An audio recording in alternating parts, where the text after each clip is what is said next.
Halo, selamat pagi saudara, apa kabar Anda? Hari ini senang sekali saya Wafik Asisa bisa kembali menyapa Anda dalam Sapa Sulsel di Kompas TV, independen terpercaya.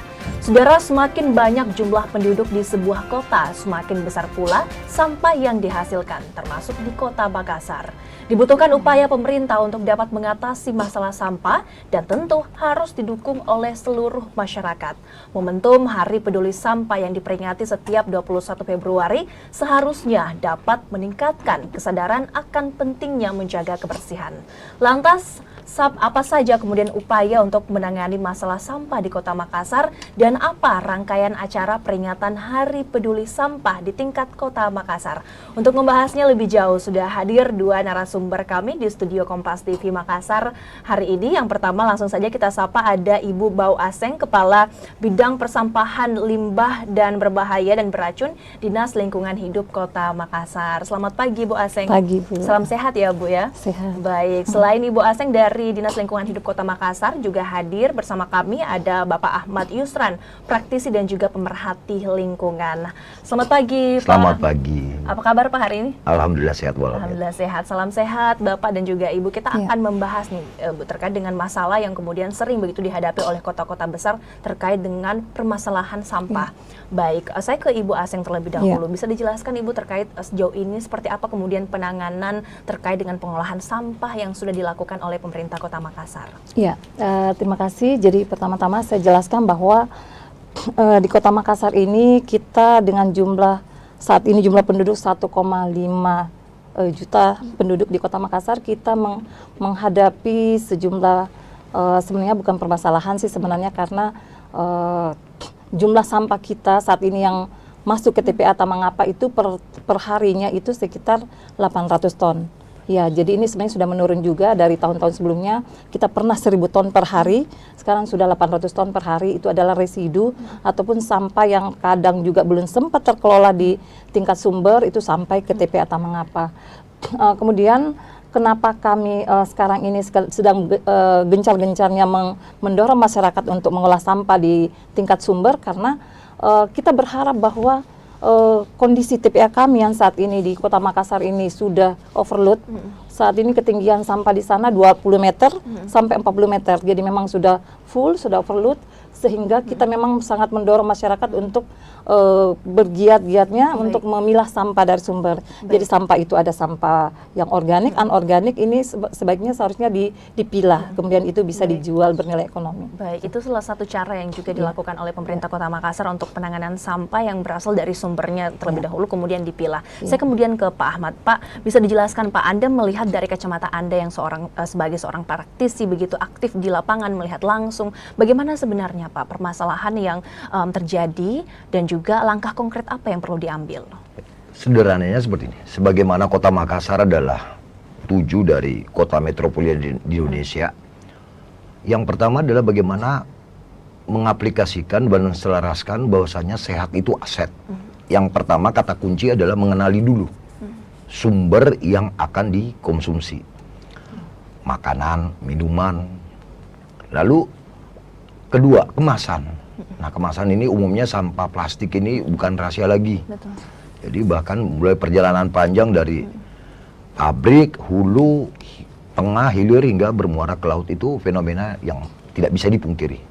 Jadi persoalan tata kelola sampah, bahkan perencanaan tidak hanya pemerintah juga, tapi para pihak dan dimulai dari diri sendiri. Betul. Bagaimana kita waras, tidak hanya secara akal, pikiran, tapi harus selaras juga dengan tindakan. Karena ini mencakup juga tentang spiritual ekologi tadi. Bagaimana kebersihan sebagian dari iman itu tidak hanya sebuah slogan, tapi berupa ketaatan atau konsistensi kita. Sehingga di era perubahan iklim yang begitu cepat dengan fenomena alam yang sangat ekstrim, mulai dari cuaca, terik, itu minimal, paling tidak kita bisa meminimalisir apa yang disebut karbon atau CO2 yang naik ke udara. Nah, yang paling mudah dan ringan yaitu plastik. Dan cara instan oleh karena ketidaktahuan dan keterpaksaan masyarakat itu mulai dari membakar, yaitu tadi racun. Nah, itulah yang dikonsumsi. Baik. Pertanyaannya, sehatkah kita?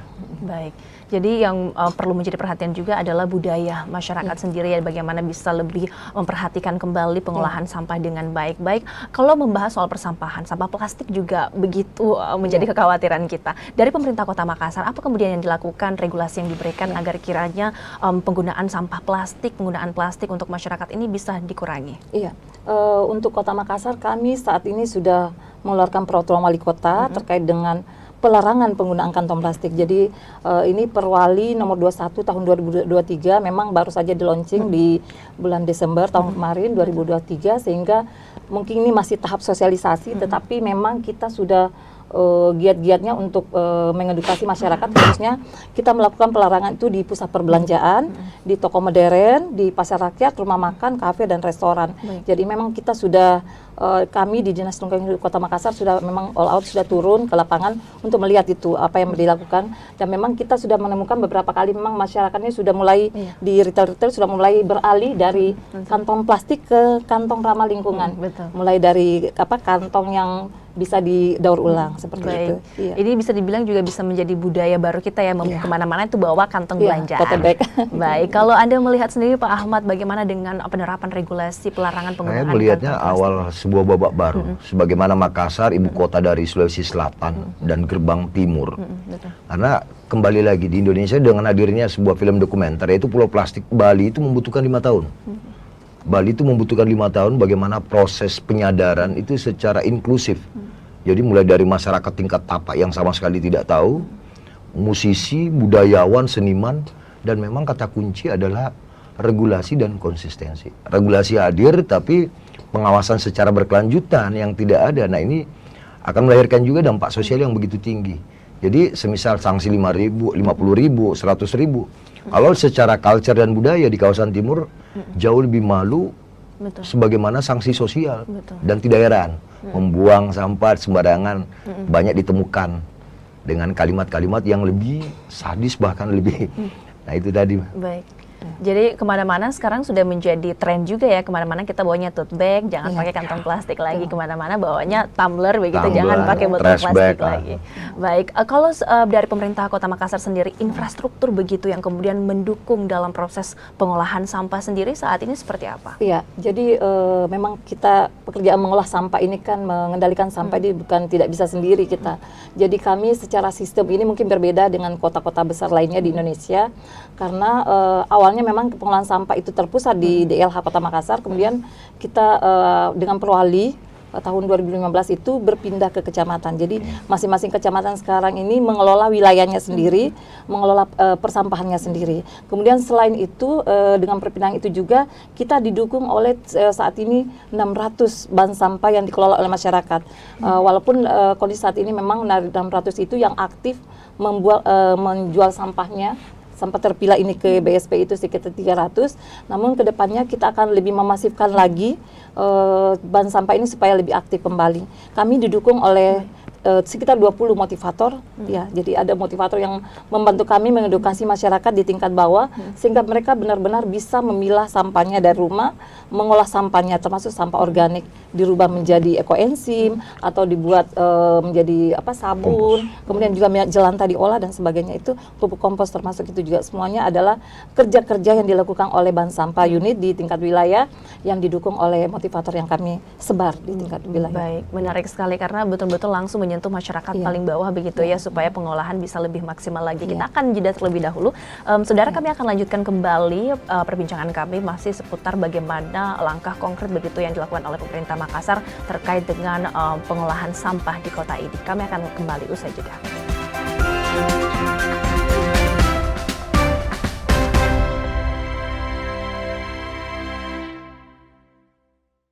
Pemilu 2024 adalah pesta demokrasi kita. Perbedaan pilihan jangan sampai menjadi konflik dan mencederai demokrasi itu sendiri. Jadilah bagian dari Pemilu 2024 dengan mengetahui setiap tahapannya untuk Indonesia maju dan damai. Pencalonan DPD dimulai sejak Desember 2022, sementara pencalonan DPR dan DPRD dimulai sejak April 2023. Sedangkan pengumuman pendaftaran serta pencalonan presiden dan wakil presiden dimulai Oktober 2023. Dilanjutkan dengan masa masa kampanye pada November 2023. 11 sampai 13 Februari 2024, seluruh peserta kampanye masuk dalam masa tenang untuk memberikan waktu kepada masyarakat memutuskan secara objektif pilihannya. Berikutnya, proses rekapitulasi hasil penghitungan suara. Setelah suara dinyatakan sah, pengambilan sumpah Presiden dan Wakil Presiden Republik Indonesia terpilih. Jadilah bagian dari perhelatan akbar bangsa Indonesia bersama teman memilih Rumah Pemilu Kompas TV. Pemilu 2024 diikuti oleh 24 partai politik. Kenali nama, logo, dan nomor urutnya.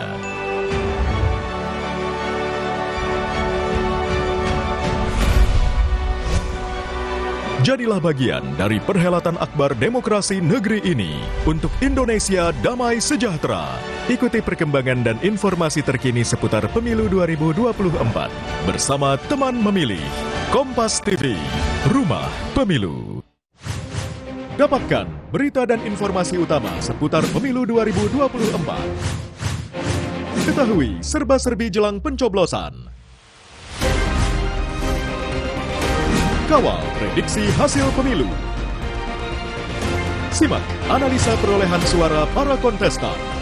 Ikuti rangkaian Pemilu Damai 2024 bersama Kompas TV, Rumah Pemilu.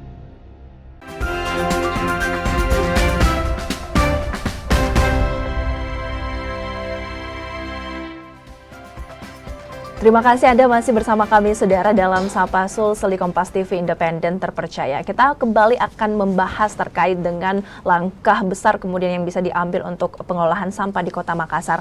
Kami akan berbincang kembali bersama dengan Pak Ahmad Yusran, praktisi dan juga pengamat lingkungan.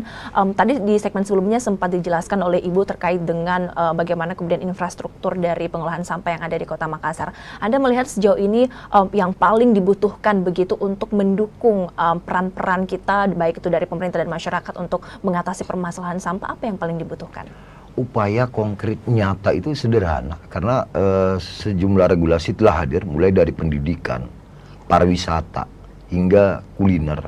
Nah, yang dibutuhkan oleh masyarakat saat ini adalah bagaimana masyarakat memberikan tidak hanya sosialisasi, motivasi, tapi diberikan praktek karya nyata yang langsung bisa melihat bahwasanya dengan metode dan cara workshop itu sangat penting ketimbang diberikan teori tapi prakteknya nanti minggu depan atau tapi ketika kita melakukan sesuatu pada tempat ya, saya sebutnya semisal plastik.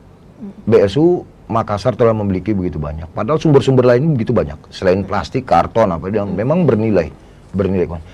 Kami juga berterima kasih oleh Wali Kota Makassar sejak 2016 lalu melalui Menteri KLHK, Ibu Siti, untuk daerah lain itu silahkan datang ke Makassar belajar tentang tata kelola.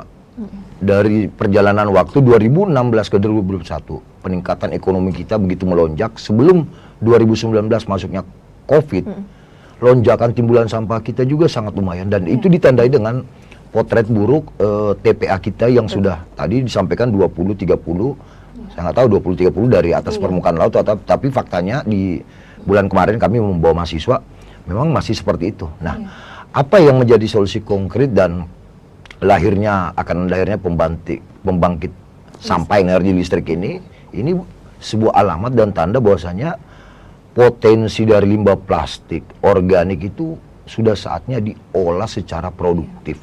Sama dengan tema Hari Peduli Sampah, tidak hanya secara seremoni, tidak hanya secara lokal saja, lokal Makassar merayakan Hari Peduli Sampah, tapi bagaimana kita menselaraskan apa yang menjadi rencana jangka pendek, menengah, dan akhirnya dari tingkat tapak hingga global tadi. Baik, tadi sempat disinggung terkait dengan pembangkit listrik di TPA. Bagaimana kemudian rencana ke depannya, Ibu? Karena kami mendapatkan informasi juga beberapa waktu terakhir ini juga sudah mulai dirancang begitu, dan penerapannya nanti akan seperti apa itu? Iya, jadi PSL ini mengolah sampah menjadi energi listrik ini memang satu teknologi atau satu industri untuk mengolah sampah kita menjadi energi listrik. Jadi nantinya semua sampah-sampah kita ini, baik sampah baru yang ada di masyarakat maupun sampah lama yang ada di TPA, semuanya yang di TPA itu akan di mining, ditambang, kemudian itu akan dibawa ke lokasi pengolahan sampah menjadi listrik. Hasilnya nanti setelah diolah dengan teknologi MGI, moving grade incinerator, jadi itu akan dibakar secara bergerak, jadi dia akan terbakar dengan sempurna walaupun memang ada residu juga di situ. Itu nantinya akan menjadi energi listrik sebesar 20 MW. Nah, energi listrik ini akan diinterkoneksikan ke PLN, jadi menjadi salah satu tambahan energi listrik, karena kita ingat kemarin waktu kejadian tahun kemarin itu kan banyak kejadian padam lampu. Betul. Nah, ini adalah salah satu solusi untuk mengatasi kekurangan suplai energi listrik itu nantinya akan dari energi sampah. Jadi selama masih ada sampah, listrik akan tetap ada juga seperti itu. Kapan target pengaplikasiannya, Bu? Ini mereka akan bekerja mulai Februari ini, sebenarnya sudah mulai masuk tahap untuk penyusunan dokumen kontrak kerjasama dengan pemerintah kota.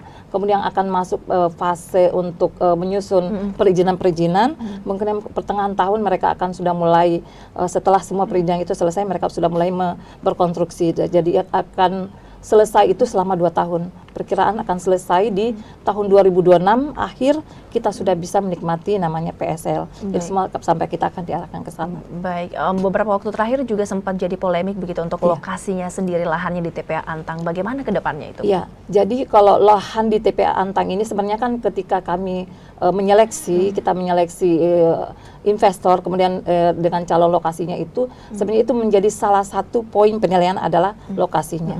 Ketika lokasi di TPA Tamangapa ini kan merupakan tempat yang dimana dia sekitarnya adalah daerah yang padat penduduk, kemudian di situ mudah tergenang oleh banjir, kemudian juga daerah pelintasan pesawat terbang, sehingga memang untuk ketinggian cerobong itu tidak terpenuhi di sana. Kemudian untuk area banjir juga demikian. Kemudian suplai air untuk ke sana juga itu tidak terpenuhi. Baik. Iya. Kalau dari Anda, Pak Yusran, Anda melihat untuk lokasi pembangkit listrik tadi di TPA Antang, ataupun kemudian Anda melihat apakah ada perlu rekomendasi khusus bagi pemerintah untuk bisa memperhatikan ataupun mempertimbangkan hal-hal tadi yang sempat dibahas oleh Ibu? Saya mau flashback kembali bahwasanya lahirnya PSL itu, bahkan kami pun diundang melalui DPRD. Masih teringat bahwasanya zona navigasi udara pesawat domestik atau komersil itu memang melintasi TPA Tamangapa. Belum lagi daya dukung, daya tampung lingkungan hidup yang ada di Tamangapa. Kenapa menjadi kerangka acuan untuk sebagai rambu-rambu? Karena tadi sudah disampaikan bahwasanya untuk cerombong apa dan sebagainya itu mempengaruhi, baik sudah radioaktif atau apa dan sebagainya. Itu terbukti bahwasanya TPA itu tempat pemrosesan air atau tempat pembuangan air itu adalah objek vital. Nah, disinilah sebenarnya kita para pihak harus waras lagi dan selaras. Bukan hanya membangun sebuah proyek fisik lalu hasilnya dan itu terbukti bahwasanya dengan plastik ini akan melahirkan energi listrik. Disinilah bagaimana pemerintah dan para pihak menekan laju timbulan plastik tadi. Bukan berarti bahwasanya PSL ini adalah sebuah solusi, bukan. Tapi kembali kepada individu di lingkungan kecil, bagaimana sehingga kita tidak konsumtif terhadap plastik tadi. Lalu dengan hadirnya PSL sendiri, itu adalah sebuah babak baru juga untuk pemanfaatan energi bagi investor-investor yang berdatangan tidak hanya di Makassar, bahkan di penyangga seperti Maros atau di Kabupaten Goa. Nah, tidak dipungkiri bahwasanya PLN juga bukan mengalami surplus listrik. Itu terbukti bahwasanya seketika terjadi blackout, padahal kita sudah ditopang dengan energi baru, yaitu PLTB dari Jeneponto maupun Sidrap, tapi itu tidak cukup. Bisa dibayangkan 2024 hingga 2026 investasi yang akan masuk ke Makassar itu atau di penyangga itu begitu besar. Baik, jadi beberapa aspek terkait dengan aspek lingkungan itu juga perlu diperhatikan ya, khususnya dalam pembangunan pembangkit listrik ini. Kita juga ingin membahas salah satu masalah juga yang sering terjadi di Kota Makassar terkait dengan armada pengangkut sampah. Nah, bisa dibilang Makassar ini cukup luas begitu Ibu. Ada beberapa titik, ada banyak sudut, baik lorong-lorong, dan seringkali begitu pengolahan sampah di setiap sudut Kota Makassar ini tidak maksimal begitu untuk diangkut kemudian ke TPA. Bagaimana pengolahannya sendiri, Bu? Iya. Ya, jadi saya jelaskan bahwa kami di Kota Makassar ini armada persampahan itu sebenarnya kan seperti tadi saya katakan bahwa itu terbagi ke 15 kecamatan, 15 kecamatan. Jadi kita punya lebih dari 1096 unit VR atau kendaraan roda 3 yang akan mengangkut sampah dari lorong-lorong kecil itu ya, dibawa ke transfer depo. Nah, di transfer depo ini sampah ini akan diangkut oleh truk dan dibawa ke TPA. Kita didukung oleh 220 unit truk yang akan bekerja untuk mengangkut. Namun masing-masing kecamatan itu kan punya strategi-strategi, karena mereka juga tentu dia punya juga keterbatasan dari sisi misalnya jumlah tenaga kerja ataupun juga manajemen pengangkutan yang berbeda-beda, sehingga kami di DLH ini selaku pengendali di tingkat wilayah, di tingkat regulasinya, maka kami selalu berkoordinasi dengan kecamatan untuk melihat itu, karena ujung-ujungnya adalah ketika terlambat pelayanan, masyarakat akan berteriaknya ke DLH. Betul. Keterlambatan itu akan disampaikan kepada kami. Karena seringkali juga di Antang sendiri Ibu banyak truk-truk yang macet begitu, yang menyebabkan kemacetan. Bagaimana kemudian sendiri pengaturan jam operasional pengangkutannya ke TPA? Iya, jadi untuk kondisi saat ini memang karena padatnya ya armada yang kita miliki sekitar 200 unit yang memang antri setiap hari di situ, itu karena memang di jalur untuk sampai ke TPA itu kan memang cuma satu aksesnya ya, dari sisi masuk ke Jalan AMD itu masuk ke TPA itu memang padat sekali. Jadi memang kita mengatur supaya mereka mengangkut sampah itu, menjemput sampah bukan di jam-jam sibuk. Misalnya di malam hari. Jadi pengangkutan itu malam, mulai dari jam 7 malam sampai ke subuh. Bahkan kenapa ada yang sampai pagi itu karena memang masyarakat ini kan tidak tertib. Kadang dia menyimpan lagi sampahnya pagi, sehingga itu harus diangkut. Sehingga memang ada yang sampai siang juga masih lewat, tapi tidak banyak. Ya, itu kemudian jadi salah satu faktor yang diatur begitu ya dari Dinas Lingkungan Hidup, khususnya untuk jam operasional dari pengangkutan sampah ke TPA Antang. Kita harus jeda terlebih dahulu. Ibu, kita akan lanjutkan kembali, saudara. Di segmen selanjutnya kita akan membahas bagaimana kemudian perayaan peringatan Hari Peduli Sampah di Kota Makassar. Tetaplah bersama kami di Sapa Sulsel.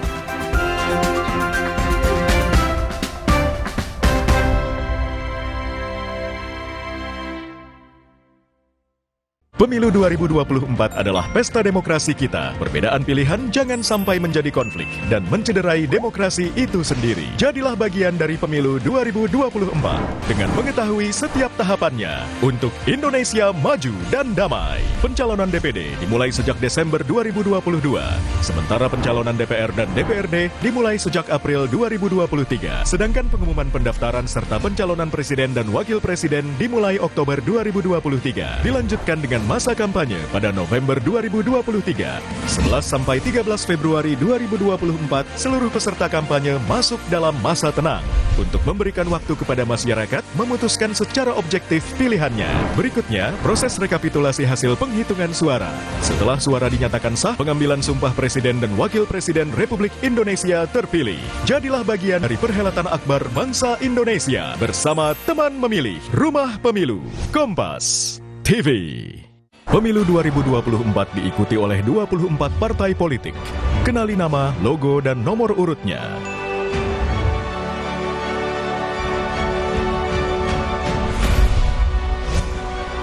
Jadilah bagian dari perhelatan akbar demokrasi negeri ini untuk Indonesia damai sejahtera. Ikuti perkembangan dan informasi terkini seputar Pemilu 2024 bersama teman memilih Kompas TV, Rumah Pemilu. Dapatkan berita dan informasi utama seputar Pemilu 2024. Ketahui serba-serbi jelang pencoblosan. Kawal prediksi hasil pemilu. Simak analisa perolehan suara para kontestan. Ikuti rangkaian Pemilu Damai 2024 bersama Kompas TV, Rumah Pemilu.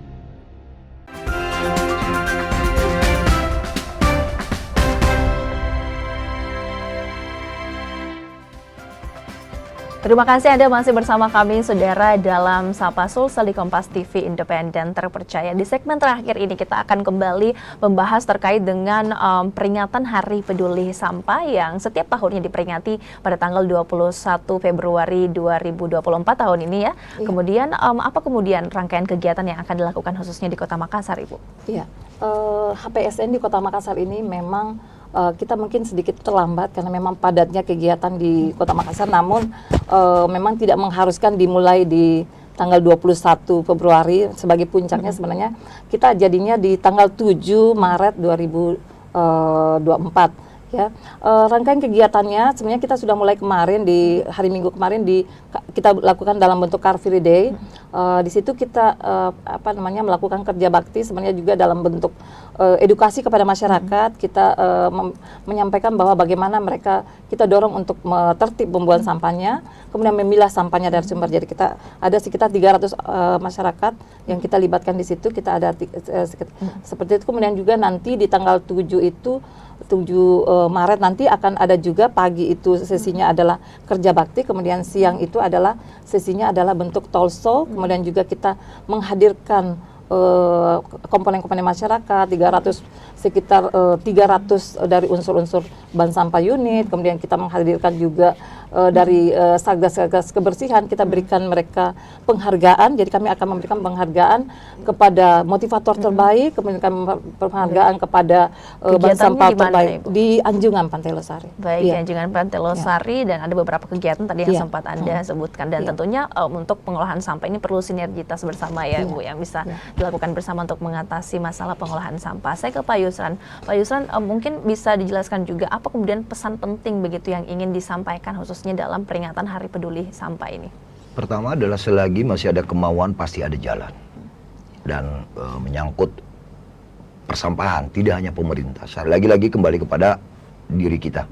Apalagi berbasis komunitas atau kelompok di dalam melakukan sebuah aktivitas. Kami belajar dari pengalaman, yaitu guru menjadi pengalaman besar buat kami di Festival Writer International Writer di 2019 di Benteng Rotterdam. Alhamdulillah saat itu almarhum Kak Lili mendapuk kami bagaimana untuk tidak hanya menata tapi secara transparan. Nah, disinilah peran literasi terhadap environment atau lingkungan itu sangat penting. Tidak hanya membaca, menulis. Itu secara transparansi, mulai dari filter rokok yang saat ini banyak di laut, plastik, itu semua terencana, terukur. Dan bisa dibayangkan dalam kegiatan 4 hari, 25.000 orang itu berbasis data. Tak satu pun masuk ke TPA. Itu semua diolah. Disinilah saudara peran, tidak hanya pemerintah, para pihak teman-teman dari komunitas atau apa. Selagi ada kemauan, praktek-praktek cerdas itu, di situ pula kita harus mematikan yang namanya memutus mata rantai. Karena biasanya seperti ini, kegiatan itu tidak hanya berupa lifestyle atau framing, tapi jadikanlah sebuah budaya. Kita malu akan kota kita kotor, kita malu akan sebuah kegiatan hanya seremoni belaka. Tapi saya bersyukur bahwasanya dengan tema yang diambil kemarin di pemerintah kota melalui low carbon, menjadikan metaverse. Nah, disitulah transformasi teknologi. Kita harus adaptif juga dengan teknologi. Tata kelola sampah persampahan hari ini semua ada di genggaman. Baik di gadget atau apa, bahkan mengukur karbon pun semua ada. Untuk belajar cerdas begitu banyak. Entah 5, 7 kita melakukan upaya-upaya cerdas. Kita sudah bisa menghitung berapa karbon yang kita hasilkan. Ya, pertama sederhananya mulai dari apa yang kita gunakan dulu. Lalu kendaraan itu sudah melahirkan emisi. Belum lagi di sisa makanan. Saya mengingatkan bahwasanya dalam waktu dekat kita umat muslim akan merayakan lagi yang namanya ibadah puasa. Belum lagi yang namanya limbah rumah tangga, sisa makanan yang lebih banyak masuk ke TPA. Nah, sebenarnya hal-hal seperti ini membutuhkan praktek cerdas. Kenapa antara ruang terbuka hijau, persampahan adalah satu kesatuan dengan low carbon tadi. Lalu aksi untuk mereduksi begitu banyaknya karbon dengan jumlah kendaraan atau apa, itu tadi mangrove jadi sasaran bagaimana kita menanam, karena mangrove sendiri secara fungsi ekologi ini adalah sebuah circle. Saya melihatnya sebuah circle ekologi. Kalau untuk circle ekonomi sederhana, dari bank sampah aja sudah bisa mendapat, tapi untuk circle ekologi di tengah perubahan iklim ini tuh sangat penting praktek-praktek cerdas Baik. yang dimulai dari diri sendiri. Baik, jadi ada banyak sektor yang bisa dioptimalkan ya untuk masalah pengolahan sampah dan juga menjaga lingkungan kita biar tetap baik. Saya kemudian ke Ibu Bau Aseng. Ibu bisa dijelaskan juga target dari pengolahan sampah saat ini di Kota Makassar seperti apa dan juga bisa berikan edukasi kepada masyarakat supaya bisa meningkatkan kesadarannya untuk bisa mengelola sampah dengan baik. Silahkan Iya. Ibu. Jadi kita punya target sekarang ini adalah ke sampah organik. Jadi kemarin-kemarin kan kita lebih banyak ke sampah anorganik. Kita mengolah bahan sampah kami saat kemarin-kemarin itu adalah lebih banyak lebih banyak berfokus ke sampah organik karena mereka melihat manfaat ekonominya. Jadi mana kardus yang bisa dijual, mana plastik yang bisa dijual itu. Nah, kenapa masih menjadi problem di TPA Tambang apa kita punya sampah lebih banyak ke sana karena memang sampah organik kita belum terkelola dengan baik. Sampah sisa makanan seperti tadi dikatakan Pak Yusran itu masih terbuang ke TPA. Nah, ke depan ini memang kita sudah harus memasifkan yang namanya mengolah sampah organik. Kami sudah mendorong kepada bank sampah melalui motivator yang kita gerakkan di lapangan bahwa mereka harus menghitung berapa sampah organik yang direduksi oleh masyarakat, berapa sampah organik yang dikelola menjadi kompos, berapa sampah organik yang dikelola menjadi seperti ekoenzim atau menjadi produk yang lain, sehingga nantinya sampah-sampah ini akan tercatat. Bahkan kalau di catatan kami kan sekarang ini pengolahan sampah itu hanya 67%. Saya berpikir kenapa seperti itu, ternyata memang karena kita belum memang mencatat yang namanya pengolahan sampah organik. Baik. Yaitu. Jadi ke depan kita akan memasifkan namanya pengolah sampah organik mulai dari sumber, dari rumah tangga.